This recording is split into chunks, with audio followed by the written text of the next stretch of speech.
Hi everyone, so I need to do a joke to start the session off with. All right, let's see. I went on a hot date for Valentine's Day. Yeah, I took myself out for laksa. Cue intro.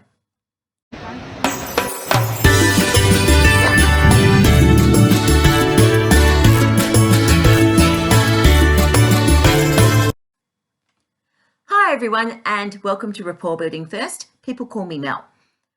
So today's topic is how you might ask someone where they come from. And I know you might be saying to me, well, Mel, it's a very simple solution. If you think someone is from a different country, you just blurt it out and ask them, so where are you from?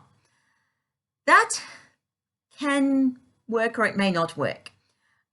My concern is that it can put people on edge. Unfortunately, in Australia today, racism is still there. And asking someone, where are you from, might lead to the question of, well, why do you want to know? Because they may just be fearing that you're going to come out with a racist statement. Even though you probably don't have those intentions, that is sometimes what people can fear. So sometimes it's important to go with a bit more of a soft approach. And I'm going to be taking you through a few suggestions for how you might want to do that. So if you do want to ask someone where they are from, sort of out of the blue, I would suggest, first of all, asking them about their day. So at the very least, just ask them about their day. Say, hi, how was your day? And then maybe lead into the question of, where do you come from? So that has the effect of you've already built some rapport with the person. You've shown some interest in them as a person rather than just finding out where they are from. So one thing to be careful of also is assuming where someone is from. So sometimes physical features can give an indication that someone is from a different country, but just be careful with that. For example, the person may have actually been born here. There's also the possibility that their backstory could be a little bit more convoluted than what you think. So for example, if you see someone who has features which are generally associated with people from the subcontinent, in other words, India, yet just because someone has Indian appearance does not mean that they have come from India themselves. They may have come from Singapore, Malaysia, and even Fiji and parts of Latin America, such as Guyana. All of those areas were colonised and influenced by the British at one point, and people from India were taken to them, often as indentured servants. Also, plenty of people from India went to work and live in Britain and also other parts of the UK. Fun side note, the word curry actually comes from Britain, not from India. So one little tactic is to steer the conversation there. So on Thursday nights, I have a class of people from pretty much all corners of the globe. I have a number of Greeks in my class. I also have a lady from Malaysia who is of Indian descent. I have ladies from other places, and I also have an African lady. So I wanted to know whereabouts she was from, but I didn't like to ask her directly if she was from Africa, because she may have been from Africa, but she could also have been from the Americas. So I wanted to give a little bit of space for that. So I got started by asking her what she had done over Christmas, because the Christmas holidays had just been and she hadn't been in my class the previous couple of weeks. So I took a guess that she might have been away. So I asked what she had been doing. She said she had been to Egypt. So I asked her, well, are you from there? And she corrected me. She said that she was from Eritrea. Now, Eritrea is in the Horn of Africa. I'm going to put a link to a geography channel in the comments, which will give you some information about that country. So I knew that Eritrea was very close to Ethiopia, but I also knew that Ethiopians and Eritreans really don't like to be confused for each other. Now, I don't know what language she speaks in Eritrea. I know Arabic is widely understood, but I don't know which language she speaks. I still have to find out that piece of information. But that's something which I can work on. Another way that you might want to handle it is to look for clues. So an example of a clue would be if someone has Irish background. So they might give you a ticket for a class which has, say, the surname Connolly, or an O apostrophe, or a Mac, or a Muck. There's also a few first names which are of Irish background. Obviously, first names are a little bit more fluid because they are dependent on generally what the parents chose when the child was born. So that could be anything. But surnames are often a good one to work with. So an O apostrophe or a Mac or a Muck, they're an indication that there might be some Irish background. Mac and Muck can also be Scottish background, and I am going to talk about that in a second. Now, in the census of 2011, 11% of Australians noted that they had Irish background.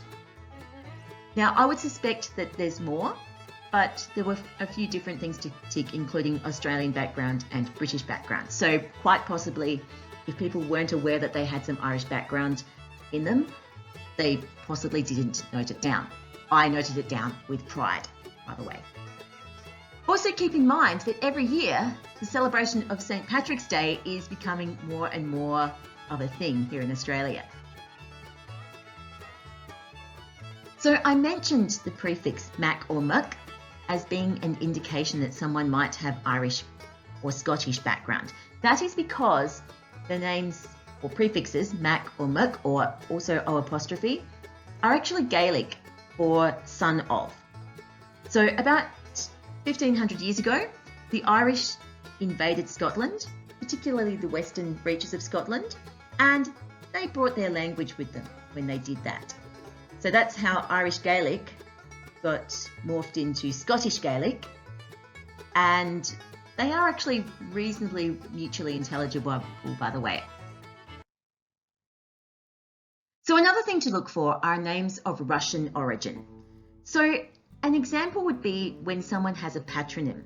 So in Russia, a person has three names. They'll have their first name, then they'll have their patronym, and then they'll have their surname. Now the patronym and the surname are often used interchangeably.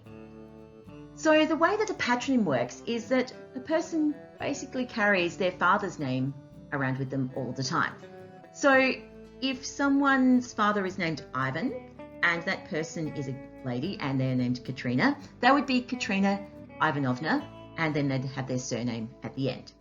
If a person was named Ivan and their father was named Ivan, they would be called Ivan Ivanovic and then their surname. Now, that also works in Ukraine and also in Belarus, I believe. However, I've never had someone come to one of my classes who is from either of those countries, so I generally just take a guess that the person is from Russia if I see an Ovna or an Ovic in the surname which is on their ticket. Another example is different spelling. So for example, the name Talia. If you see it spelled like this, Talya, there's a good chance that in the Cyrillic alphabet, it is written in the way that I have there. So in the Cyrillic, the second to last letter is pronounced as an L sound, and that last letter, that backwards R, is pronounced as a Ya sound. So a few months ago, this particular spelling gave me a little clue that someone might be from Russia. So I got talking to them and saying to them, "Are you from Russia?" She was, and so was her sister, who was also doing my class. So I got chatting to them because I've always wanted to go to Russia. So that was an instant little chit-chat aspect just there. Another clue that you might want to consider is accented English, so English spoken with a certain dialect. Now, use caution here. It's a bit similar to asking someone where they are from. However, after greeting them and asking them how their day was, that's a good time to perhaps say, "Hey, I noticed a slight accent. Where are you from?" So rather than blurting it out straight up, "Hey, I noticed an accent. Where are you from?" Ask them how their day was, get a little bit of chit chat happening first, and then spring into a question as to where they might be from. Now, caution on top of caution here. So when it comes to accented English, just be very careful with English accents especially native English accents, which you might associate with certain parts of the world. Be careful about taking a guess as to where the person is from. So, for example, you may hear what you think is a US accent, but to an untrained ear, the US and the Canadian accents do sound a lot alike. Hey, the rest of the world says similar about the Australian and New Zealand accents, even though people from each respective country can generally tell the difference. So if you are not sure, ask the person if they are from North America. Give yourself that scope. I mean, you don't really want to get off on the wrong foot by asking a Canadian if they are from the US and vice versa. Also, keep in mind that for most people who learn English in the Latin American countries, it is the US variety that is taught and learned. It's also that variety that they have the most exposure to, mostly thanks to US TV. So keep that in mind. You might ask if they're from North America, but get a response that they're from somewhere in Latin America. So keep the possibilities for what the answer will be open. The same goes for a British accent.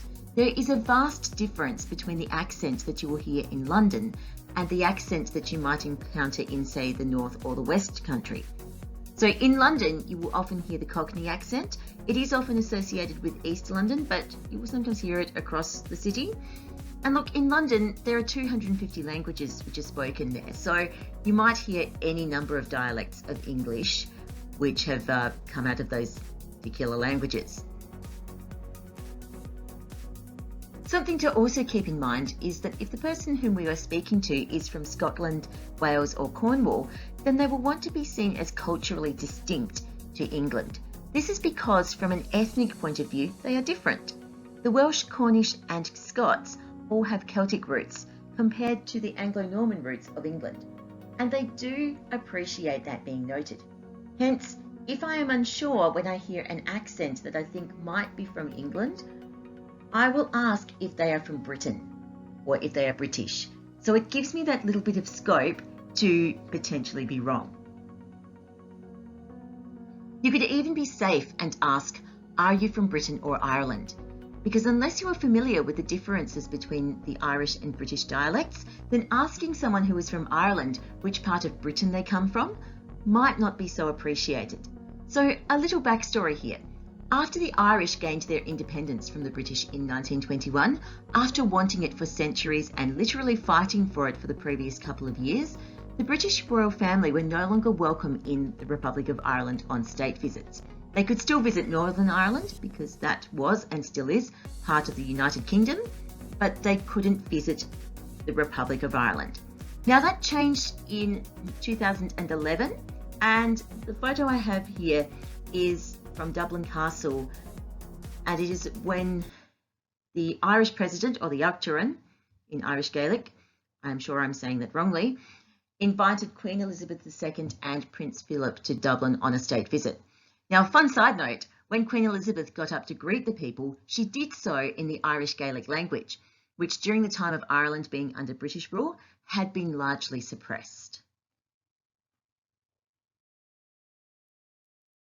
Also keep in mind that if someone is from continental Europe and they speak English, it's most likely that they will have acquired an accent or dialect which will sound a bit like a British accent or dialect.